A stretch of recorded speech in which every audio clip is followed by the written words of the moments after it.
Maxime Lombardini, le directeur général du groupe Iliad Free, qui fête ses 10 ans cette année, avec notamment la Freebox lancée il y a 7 ans, est notre invité. Bonjour Maxime Lombardini. Bonjour. Alors la une de la presse, voyez par exemple aujourd'hui la déferlance Internet sur les téléphones mobiles, on est au cœur donc de l'actualité, vous fêtez vos 10 ans.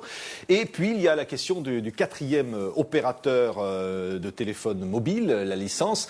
Vous êtes candidat. Est-ce que le prix annoncé par Luc Châtel, 240 millions d'euros, vous convient ? Écoutez, on est surtout candidat et candidat très décidé à cette quatrième licence.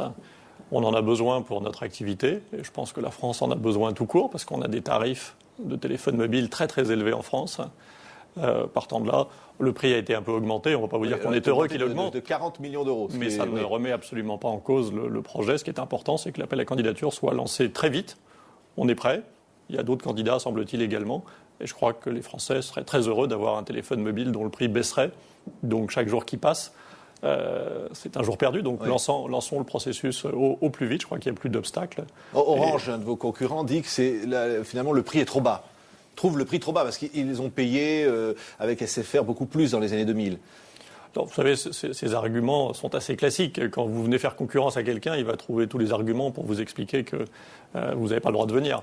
La réalité, c'est que les profits faits aujourd'hui sur le mobile sont considérables et que tout ce qui permet de retarder l'arrivée d'un quatrième opérateur est utilisé.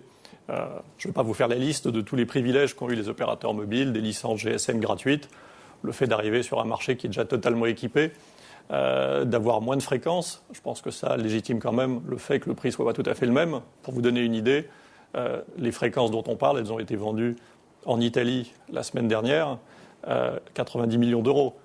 On parle aujourd'hui de 240 millions d'euros en France. Donc dire que c'est un prix bradé, je pense, serait un peu excessif. Oui. Alors, quand vous dites finalement l'arrivée d'un quatrième opérateur, ça va faire baisser les prix, on dit que ça pourrait baisser les prix de l'ordre de combien ? 7, 10% plus ? Vous vous dites plus ? Nous, on dit plus, oui, parce que la réalité, c'est que les marges réalisées par les opérateurs mobiles en France sont très très élevées. Elles sont 2 fois plus élevées qu'en Angleterre, qu'en Espagne, par exemple. Donc, rien qu'en revenant à des niveaux de marge plus raisonnables, comme on l'a fait sur les télécoms fixes, avec le triple play, avec la Freebox, déjà, on peut rendre aux Français du pouvoir d'achat et faire baisser les prix de façon très significative. Alors, de moitié ? Parce qu'on a lu, vous avez dit, vous feriez baisser les prix de moitié, c'est pas un peu trop ? Vous savez, il y a un exemple qu'on aime beaucoup. L'un des opérateurs français est également opérateur en Autriche. Pour le même prix, c'est-à-dire un peu moins de 30 €. En Autriche, vous avez 15 heures de téléphone mobile. En France, vous avez 1 heure. Ça vous donne juste une idée. Les prix ils peuvent baisser et surtout, on peut libérer l'usage. Aujourd'hui, vous êtes avec votre téléphone et vous devez tout le temps vous demander si vous allez dépasser le forfait, si vous allez envoyer un SMS de l'étranger qui va faire exploser votre facture.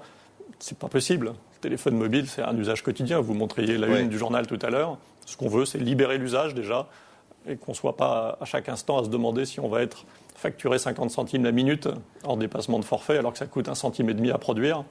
Donc c'est tout ça. Donc vous ne pouvez pas nous dire par contre à quel pourcentage de baisse de prix vous allez proposer finalement le service par rapport à ce qui existe aujourd'hui ?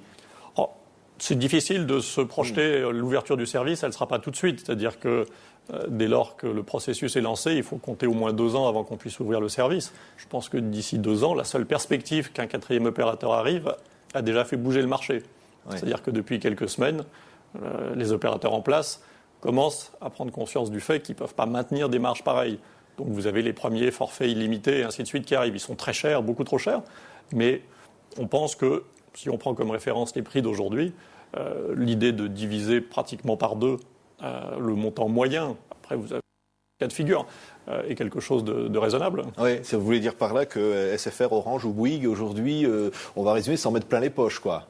C'est un peu ce que peuvent penser les utilisateurs. Je crois que c'est des marges. Ce sont des comptes qui sont publics, c'est-à-dire que les niveaux de marge réalisés par les opérateurs mobiles en France, c'est publié dans les résultats des groupes actionnaires.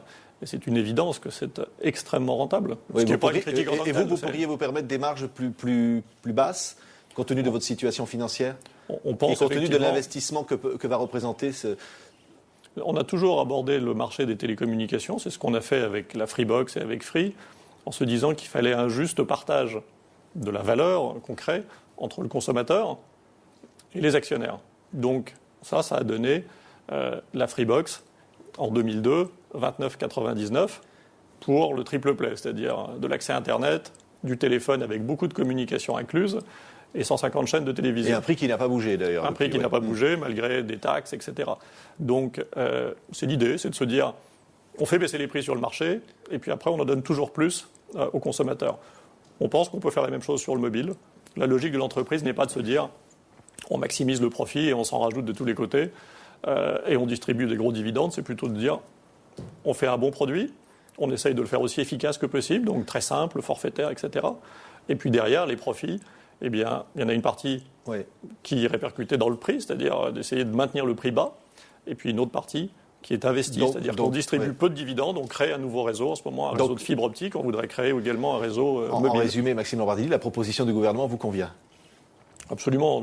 Aujourd'hui, l'enjeu, il n'est pas est-ce que c'est 10 millions d'euros de plus ou de moins, c'est ouvrons l'appel à candidature et déclenchons l'investissement. L'investissement dans la fibre optique pour vous rendre indépendant de l'opérateur historique en matière d'Internet, ça c'est un investissement très lourd. Vous êtes prêt à l'assumer? Alors bien sûr, on a commencé depuis 2 ans à déployer la fibre optique. Pour que vous compreniez, on a plusieurs motivations. La première, elle est d'abord de qualité de service. C'est-à-dire qu'avec la télévision haute définition qui est en train de devenir un standard, la fibre optique, c'est le vecteur idéal. C'est-à-dire pour vous apporter une télévision parfaite, la fibre optique, il n'y a pas mieux. La deuxième chose, c'est la qualité de service. C'est-à-dire si on peut être indépendant de l'opérateur historique, quand il y a un problème sur la ligne, c'est juste un dialogue entre l'abonné et nous. Mais vous avez mis 1 milliard dans la balance. Vous allez pouvoir mettre encore combien? 600 millions d'euros?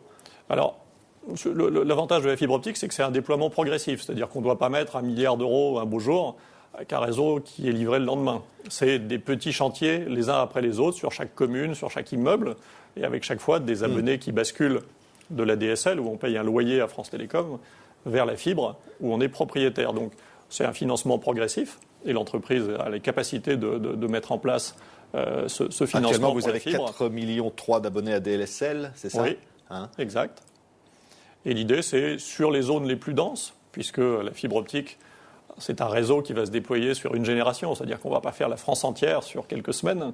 Donc on commence par les zones les plus denses, où c'est le plus facile, à la fois techniquement et économiquement, d'installer de la fibre optique. Et puis progressivement, et on a des opérateurs concurrents qui font la même chose. Et offrir, par vos différents biais, des programmes qui ne soient pas des exclusivités comme certains le font, c'est-à-dire pouvoir offrir tous les programmes ou... Oui, là-dessus, on l'a pas mal dit et on a été même dans des contentieux qui continuent contre... C'est féroce dans ce domaine. Les télécoms sont très régulées. Elles dépendent beaucoup du droit, du régulateur des télécoms, du régulateur de la concurrence, parce que quand vous ouvrez un marché à la concurrence, il y a un acteur qui pèse 50 milliards d'euros de chiffre d'affaires, puis nous, on en pèse 1,5. Donc, les seules forces financières permettraient d'annihiler la concurrence. Donc, il faut du contentieux et de la régulation. Merci Maxime Lombardini, donc directeur général du groupe Iliad Free, d'avoir été l'invité de TV5 Monde. Merci à vous.